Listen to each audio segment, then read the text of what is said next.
Okay, picture this. A geological event, but happening incredibly fast. Like, impossibly fast. Yeah, we're talking about something that starts and finishes in what, less than 4 hours? Exactly. Shorter than watching, a really long movie. Yeah. But it's powerful enough to basically scour the entire surface of the planet. And the main destructive element isn't what you'd usually think, like earthquakes or floods. It's wind. But not just any wind, supersonic wind. That's right. The sources we're digging into today, they talk about this catastrophic primary failure condition, the PFC. GSE, right. And these winds, they're calculated at over 1,000 miles per hour. Specifically, 1,040 mile per hour. Which is Mach 1.35. Fast enough to not just knock things down, but erode the actual land. Absolute scourge clean. Mass extinction level stuff. So for this deep dive, we've got sort of a two-pronged mission because the source material is, well, it's a paradox. It really is. First up, we have to tackle this incredibly controversial theory, catastrophic crustal displacement. Which draws a lot from guys like Hapgood, and especially the really extreme version from Chan Thomas. And crucially, the fact that institutions, specifically the CIA, actually classified this stuff. There's documentation. Yeah, we'll get into that documented suppression effort, but then there's the second part. Which is maybe even wilder, this blueprint. A plan designed specifically to survive this exact, maybe impossible extinction event. A whole architecture for a civilization after the cataclysm. Super advanced, but built around these really strict ethical rules. The Nexus AI Administration System, NAS. NES, and it's designed explicitly to be like anti-Skynet, anti-corruption, to stop the failures of the old world, the political ones, the ethical ones, from repeating. What's fascinating is that the sources seem to validate the physics of the wind, that 1,040 mile Loral calculation, even if the actual trigger, the geological shift itself, is currently seen as, well, impossible by mainstream science. Right. So why engineer this incredibly detailed solution for a problem that science says can't happen? And why the secrecy around the risk? That's the mystery, isn't it? It's the absolute core question here. We're looking at physics that seem impossible, side by side with the ethics of what might be necessary if it wasn't impossible. Yeah. Okay, let's really unpack this then. How on earth do you actually build a future society that's designed from the ground up to resist both a planet-scouring disaster and the kind of political decay that seems, well, almost inevitable? All right, so we need to start with the mechanism itself, this idea of crustal displacement. Okay. The theory basically paints the Earth like an orange. You've got the peel, the rigid outer crust. A lithosphere, right. Exactly. And it's sort of floating on the softer, more plastic layer underneath the mantle. Okay, makes sense so far. The catastrophe happens when that outer crust, the peel, decouples. It breaks free from the mantle and shifts globally. And the key thing from Chan Thomas's model is the speed. It's not gradual like we think of continental drift. Not even close. We're talking a massive shift. Could be up to 90 degrees. 90 degrees. So like the North Pole ends up on the equator? Potentially, yeah. And the truly mind-bending part. Yeah. It happens in less than 4 hours. Less than 4 hours. That's almost instantaneous on a geological timescale. It essentially is. And here's where the physics gets really brutal, and actually kind of specific. The disaster isn't so much the ground moving beneath your feet. It's the atmosphere not moving with it. It stays put, relatively speaking. Right, inertia.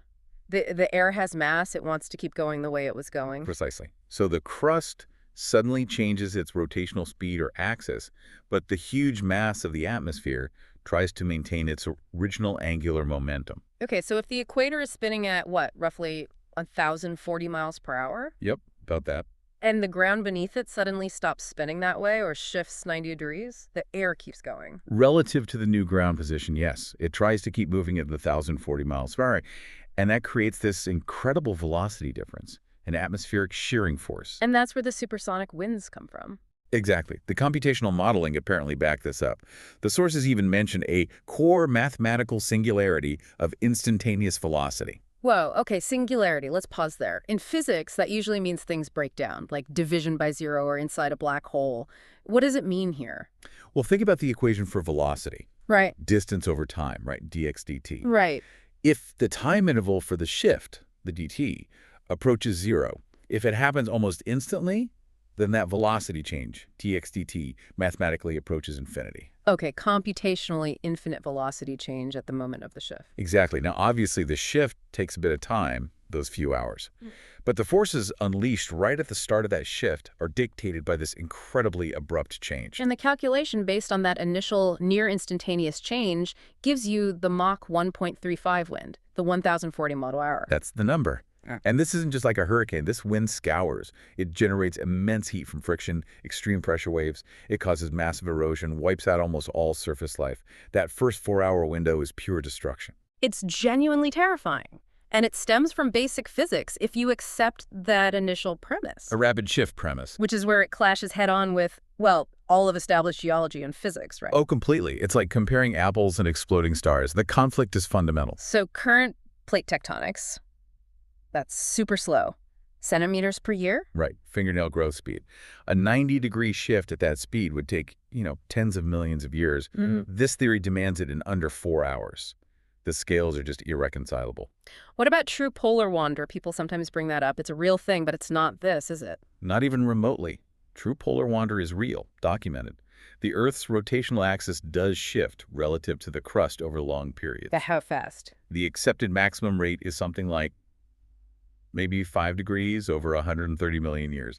It's geological slow motion. Okay, so nothing like 90 degrees in hours. Absolutely not. The physics argument against the rapid shift is primarily about the conservation of angular momentum. Right. The Earth is a whole system: core, mantle, crust, atmosphere, oceans. All spinning together. You can't just violently shift one major part, the crust, that quickly without either a colossal external force hitting the planet, which seems unlikely and undetected, or the internal layers somehow instantaneously compensating. And the friction involved in that would likely generate enough heat to, melt large parts of the interior. It's physically problematic. The sources mention the crust might just tear itself apart first. Yeah, the lithospheric shearing stress exceeding structural integrity. Basically, the forces involved in such a rapid shift might just shred the crust before it could move as one piece. It highlights why, from a standard physics view, the model is just, usually labeled pseudoscience. Okay, and the proposed triggers. Things like ice caps building up unevenly or a sudden magnetic pole shift. Do those hold water scientifically? Not really, no. The consensus is that plate movement is driven by internal things: mantle convection, slab pull, these slow thermal and gravitational processes deep inside the Earth. And magnetic pole reversals. They happen, but they don't cause this. Geomagnetic reversals are definitely real. They're driven by dynamics in the Earth's liquid outer core, but they happen over thousands of years.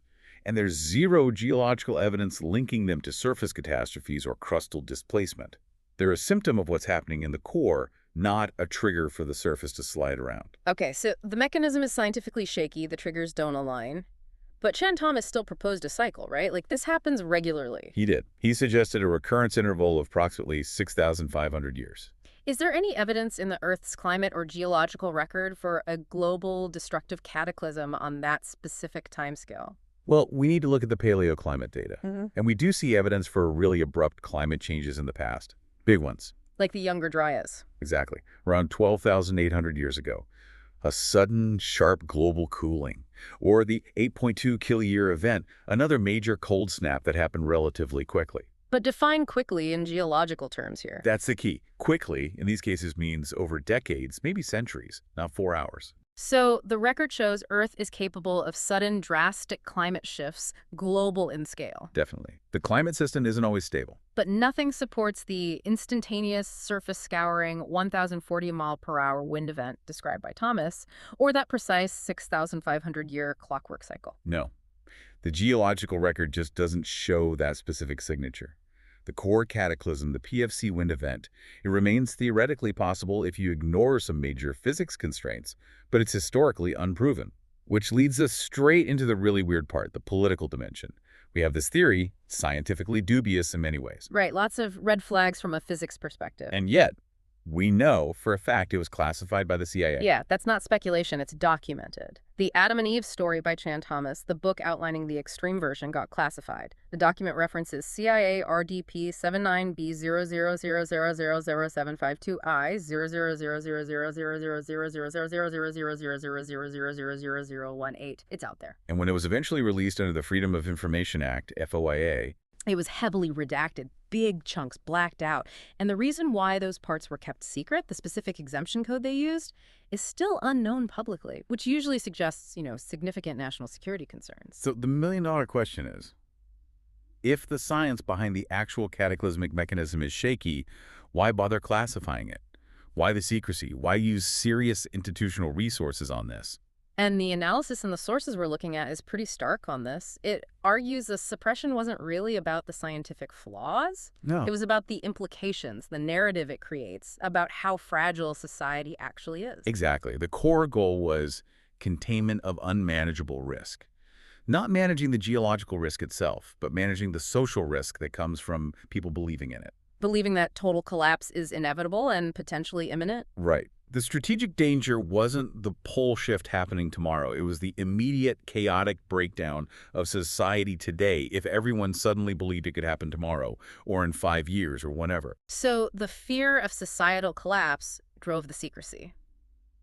The sources break this down into what? 5 main reasons, 5 vectors of calculation. Yeah, 5 interconnected reasons why revealing this perceived risk was seen as more dangerous than the risk itself. Okay, let's walk through them. Vector 1, maintaining state authority. This seems basic. It is. If the public genuinely accepts that a global surface scouring event is coming, and soon, and the state can do nothing to stop it, why obey the state? Right, why pay taxes? Why follow laws? The whole social contract just evaporates. Instantly. The state's fundamental promise is stability and security. If it admits it can guarantee neither against this kind of threat, its legitimacy vanishes. You'd expect immediate systemic abandonment. Meaning police, military, essential workers, everyone just leaves to protect their own families. Precisely. Mass defections, followed by panic, hoarding, migrations, probably widespread violence.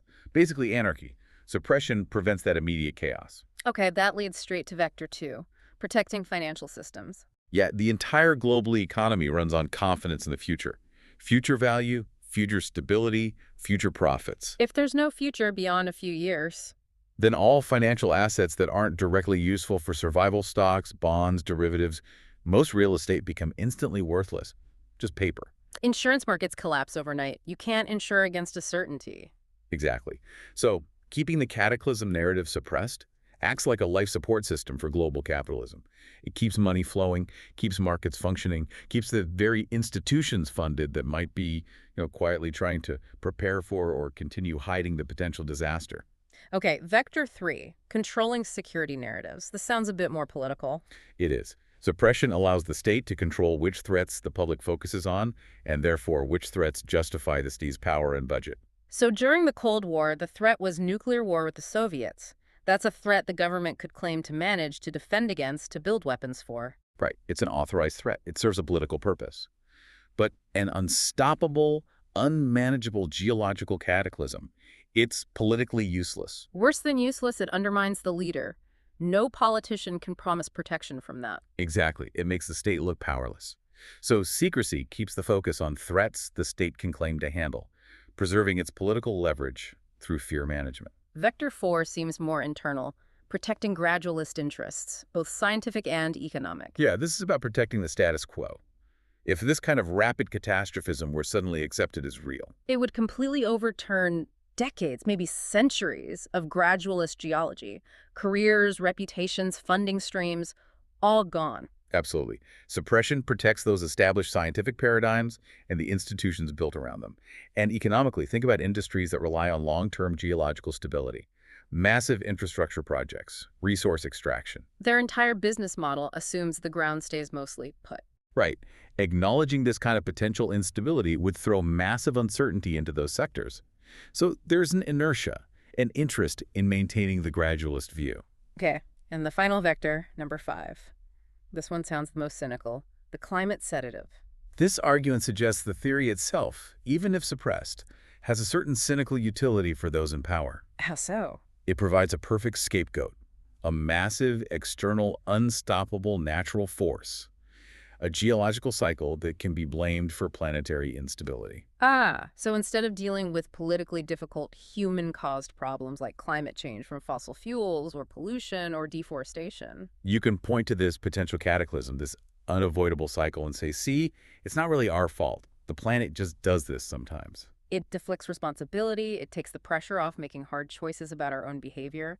Exactly. It functions as a kind of political sedative. It diverts attention, resources, and blame away from anthropogenic crises towards an unmanageable natural threat. The calculation, according to this analysis, is that managing human panic and maintaining control is preferable, even if it means hiding a potential existential threat. Keep the inevitable classified, manage the possible. Okay, so we have this double crisis laid out. The potential physical one, the primary failure condition, the supersonic winds, and the definite political one. The institutional failure, the secrecy, the centralized power protecting itself. And that's where this Nexus AI administration system, the NAS, comes in. It's presented as the direct response, designed specifically to counter both threats simultaneously. Both the environmental collapse and the governance collapse. Right. It aims to deal with the immediate aftermath. The loss of atmospheric stability, the catastrophic loss of biodiversity and genetic information, and the collapse of energy and computation infrastructure, all happening at once. So this NAS blueprint, it's built on a foundation of lessons learned, right? What's its core principle? It has a perpetual mission statement, which sounds kind of lofty, but it's critical. Through remembered wisdom, build conscious tomorrows. Remembered wisdom, meaning remembering the failure, remembering why the previous civilization collapsed. Exactly. It embodies the hard lesson. The old world failed because of bad stewardship, short-term thinking, greed, centralized power, all of it. The mission is to not repeat those mistakes. And underpinning that mission is an ethical rule, not just a guideline, but something built into the system. Yes, a hard-coded engineering constraint. It's deceptively sent. Everything will always be okay. Okay.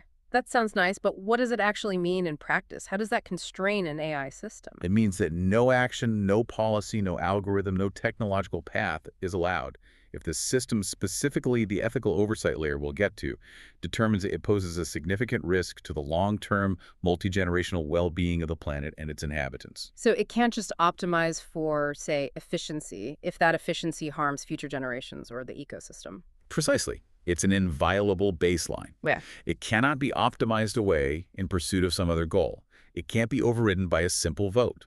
Because the argument is the last civilization optimized itself right into extinction by ignoring long-term well-being. Wow. Okay, so how does this system actually function in the immediate chaos after the PFC, after the winds? There are specific priorities. Yes, there's a trilateral survival infrastructure, 3 non-negotiable critical mission targets. Yeah.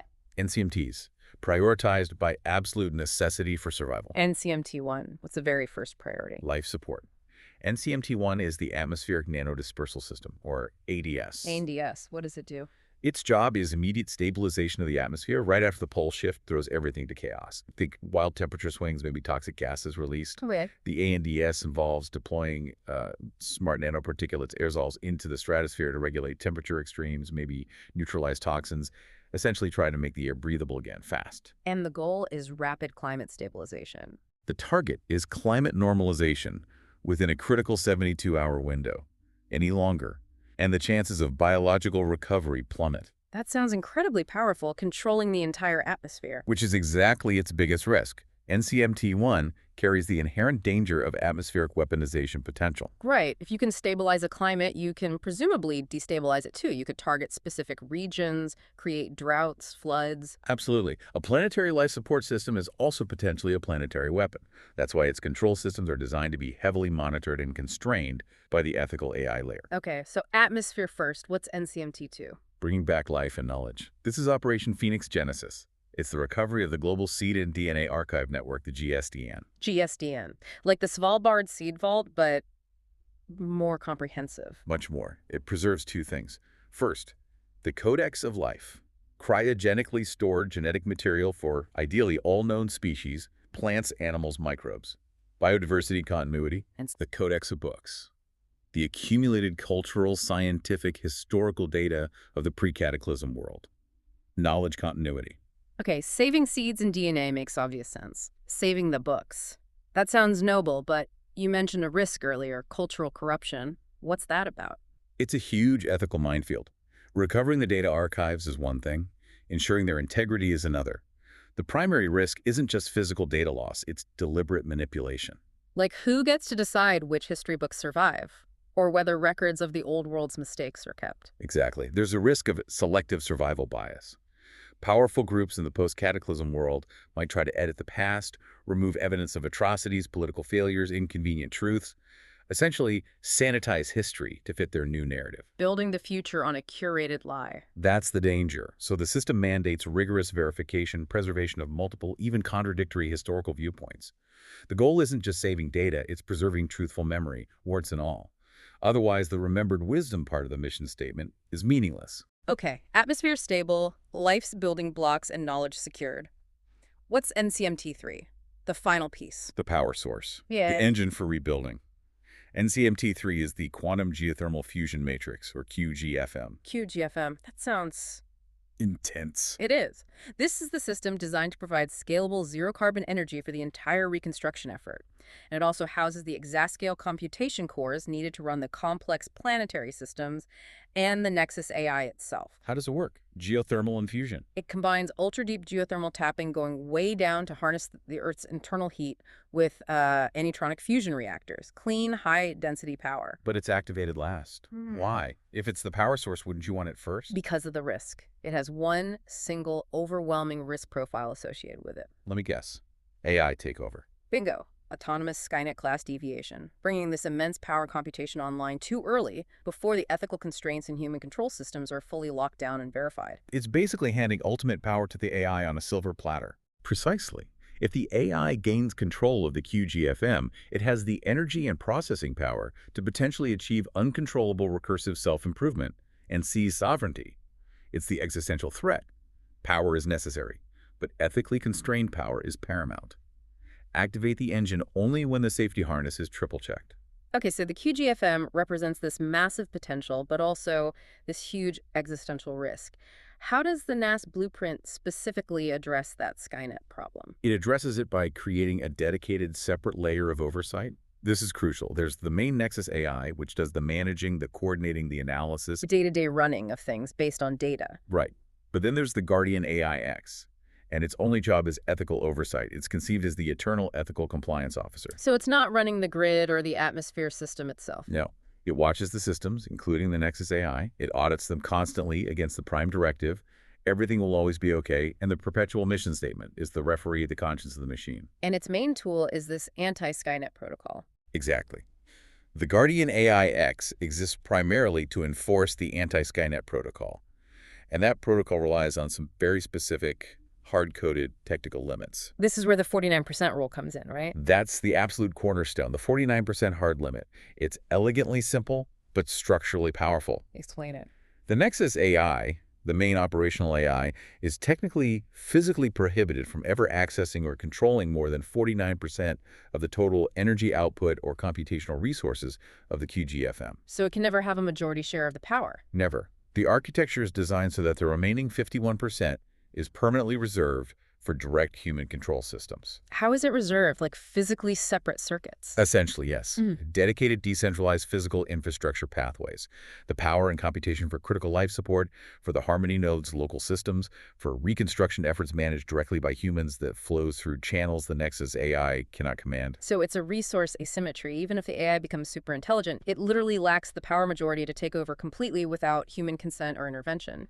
Its sovereignty guaranteed by physics and engineering, not just by rules written in code that a superintelligence might bypass.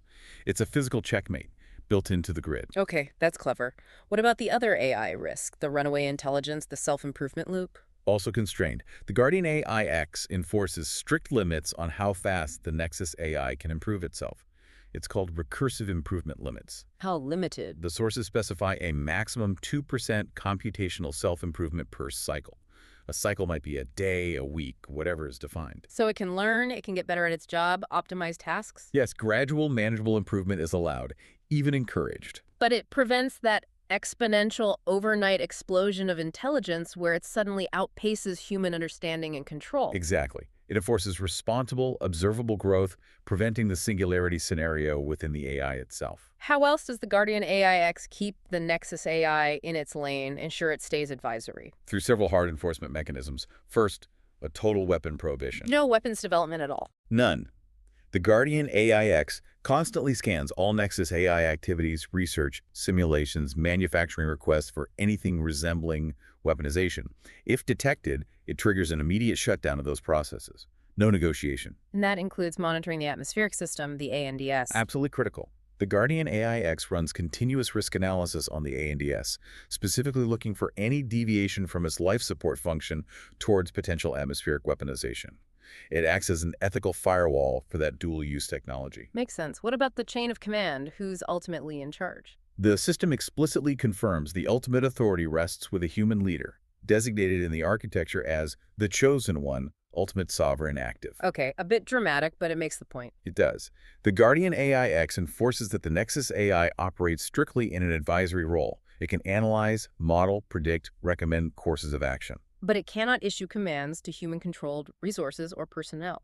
Correct. The final, value-based decisions, the choices that involve judgment and discretion, must be made by humans. The AI advises the optimal path. Humans choose whether to take it, guided by the everything will always be okay principle. And one more thing. Resource hoarding. How does it prevent the AI or even human groups from grabbing too much power that way? The Guardian AI-X actively monitors resource distribution across the entire system. It runs fairness and equity audits. If it detects any entity, the Nexus AI, a specific Harmony node, a faction accumulating resources far beyond its operational needs, or in a way that disadvantages others, It steps in. it steps in. It can flag the hoarding, recommend redistribution, and potentially restrict resource allocation to that entity. It's designed to prevent the quiet formation of new power centers through economic control, ensuring resources flow according to need and the overall mission, not just accumulation. So you got the Guardian AI-X handling the technological and AI risks, the Skynet problem. But the DIAS also tackles the political failure of the old world head-on. Which was identified as, essentially, too much centralized power, leading to fragility and corruption. Exactly. So the governance philosophy baked into NAS is called subsidiarity first, symbiotic stewardship. Okay, subsidiarity. That basically means decisions should be made at the lowest, most local level possible, right? Precisely. It's a fundamental rejection of top-down centralized control for everything. The system is intentionally designed to push power down, not let it accumulate at the top. How does that work structurally? What's the basic unit of society? The foundational unit is the Harmony node. These are the local communities, the settlements where people actually live. Harmony nodes. Is there a specific size guideline for these? Yes, and it's quite specific. They are deliberately limited to between 500 and 1,000 residents. That seems small. Why that particular number? Is it arbitrary? Not arbitrary at all. It's based on sociological research, things like Dunbar's number, related to the limits of meaningful social connection. Hmm. It aims for human-scale social dynamics, meaning a community size where people can genuinely know each other, or at least recognize most others. It fosters direct accountability. You can't easily hide corruption or bad behavior when everyone knows you. It prevents the anonymity and alienation of huge cities where you can feel disconnected from the consequences of political decisions. Exactly. It ensures meaningful participation is possible. Your voice actually matters in a group that size. So the subsidiarity first mandate dictates that almost all decisions affecting daily life are made within the Harmony node. Like what kind of decisions? Local food production, water management, waste recycling, energy distribution within the node, local conflict resolution or law enforcement, education. Basically, anything that can be handled locally must be handled locally. So what's left for the central Nexus AI to handle under its 49% limit? Only issues that are genuinely global or trans-community in scale. Things that one Harmony node cannot manage alone. Right. Coordinating resource exchange between different Harmony nodes to ensure fairness. Maintaining the overall stability and integrity of the global energy grid, the QGFM network that connects all the nodes, and managing the global atmospheric system, the ANDS. So the AI coordinates the big picture, the infrastructure. Coordinates, analyzes, recommends. It doesn't dictate local culture, local laws, local values. The goal is maximum local autonomy while maintaining global stability. And the decentralized energy grid, the QGFM, plays a role here too, beyond just power. Absolutely. Because each Harmony node has its own connection and a degree of control over its local energy distribution from the grid, it gives them physical leverage. A central authority can't just turn off the power to a disfavored node easily. It structurally reinforces their autonomy. Checks and balances built into the infrastructure itself. Clever. Now what about planning? The old world failed with short-term thinking. How does NAS address that? with the 7-generation planning framework. 7 generations. Wow, that's what, roughly 200 years? Around that, yes. It's a mandatory operational standard. Any major action, any significant policy, any large infrastructure project, it must be assessed for its likely impact on the planet and society for the next 7 generations. How does that compare to our current political cycles? 2 years, 4 years, maybe 10 if you're lucky? It's a completely different mindset. It forces institutionalized long-term responsibility. You can't make decisions for short-term gain if they clearly jeopardize the well-being mandated by everything will always be okay 2 centuries down the line. And the final piece of this stewardship model, the environment. The cataclysm was triggered, potentially, by instability. How do they manage the planet? They move beyond just sustainability. The mandate isn't just do no harm. It's net positive environmental impact. Net positive, meaning actively making things better. Exactly. Given the planet was scoured by the PFC, just not polluting isn't enough. Each Harmony node is tasked with actively regenerating its local ecosystem. Restoring biodiversity, rebuilding soils, cleaning waterways. All of it. They have to be active stewards, constantly working to enhance the ecological health of their region, demonstrably leaving it better than they found it. It's woven into the core function of the community, not just consumers but caretakers. Hashtag tag outro. Wow. Okay, so wrapping this deep dive up, it's been a pretty wild ride through this source material.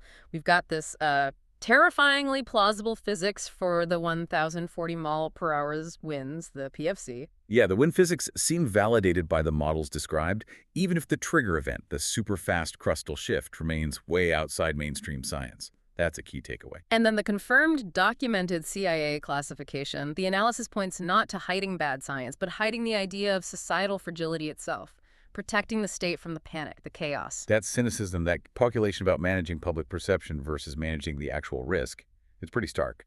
Protecting stability by concealing the potential for ultimate instability. But then the most striking part, for me at least, is the NAS blueprint itself, this incredibly detailed post-cataclysm system. It's fascinating. It hard-codes ethics right into the infrastructure, the 49% power limit for the AI, keeping humans in majority control. The Guardian AI acts as this dedicated ethical watchdog, enforcing things like the weapon ban and the 2% improvement cap. And the radical decentralization, the subsidiarity first principle, forcing power down to the local Harmony nodes of just 500 to 1,000 people to prevent that centralized political failure from happening again. The lesson from this NAS civilization seems to be that they needed the absolute shock of an extinction-level event to finally force themselves to implement these kinds of radical, self-limiting structures. They had to hard-code ethics and decentralization after total failure, which really makes you think, doesn't it? Yeah. What does it say about us, about our current world? We rely on these incredibly complex, centralized, often painfully slow political and economic systems that seem fundamentally incapable of thinking 7 generations ahead. When this blueprint, theoretical as it is, suggests a functional alternative exists, one that mandates net positive environmental impact, that demands long-term planning, and crucially, reserves 51% of ultimate resource control, not for some distant central authority, but for the local accountable community. Maybe the deepest takeaway from this dive isn't about the cataclysm itself or even the advanced AI. Maybe it's that surviving the future depends less on building more powerful tech and more on finding the courage to impose radical ethical limits on ourselves and fundamentally decentralize control, giving power back before we're forced to.